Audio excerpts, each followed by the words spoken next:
गरुड़ पुराण के अनुसार श्राद्ध पक्ष में पितरों की उपासना करने से साधक को पितृदोष के बुरे प्रभाव से मुक्ति मिलती है।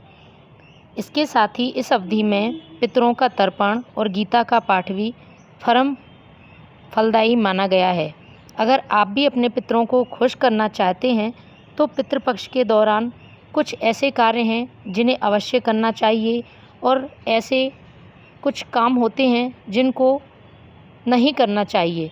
तो आज मैं आपको इस वीडियो के माध्यम से बताने वाली हूँ कि ऐसे कौन से काम हैं जो आप पितृपक्ष में करें और ऐसे कौन से कार्य हैं जिन्हें करने की धर्मशास्त्रों में मनाही मानी गई है।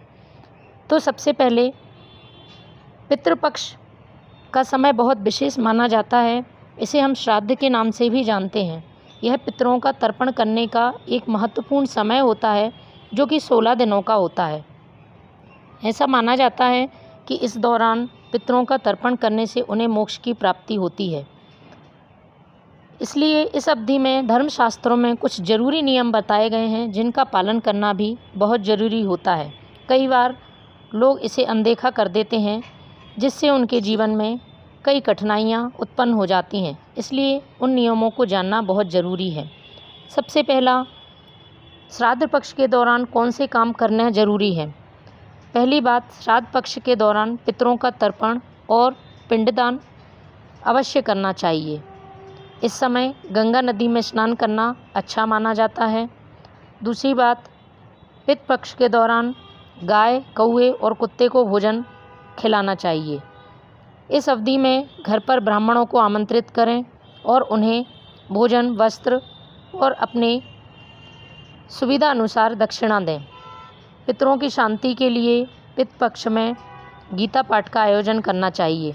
घर आए किसी मेहमान का अपमान ना करें। मन और घर की सात्विकता को बनाए रखें। ज़्यादा से ज़्यादा पूजा पाठ करें।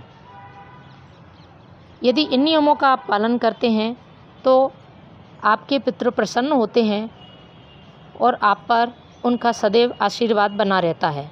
अब बात करते हैं कौन से काम पितृपक्ष के दौरान नहीं करने चाहिए।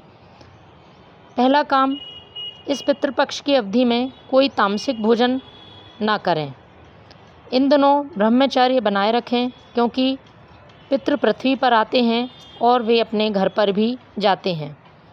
दूसरी बात, इस दौरान नए कपड़े, सोना चांदी, जेवर आदि नहीं खरीदना चाहिए।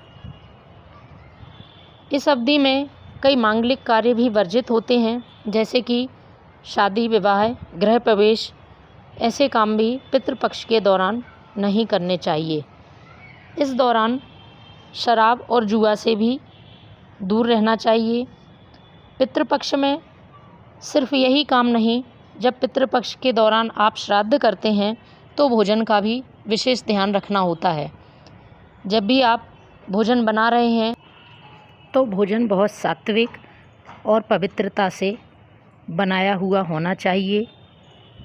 इस तरह से पितृपक्ष में यदि इन बातों का आप ध्यान रखते हैं तो आपके पूर्वजों का आशीर्वाद आप पर सदा रहेगा। धन्यवाद।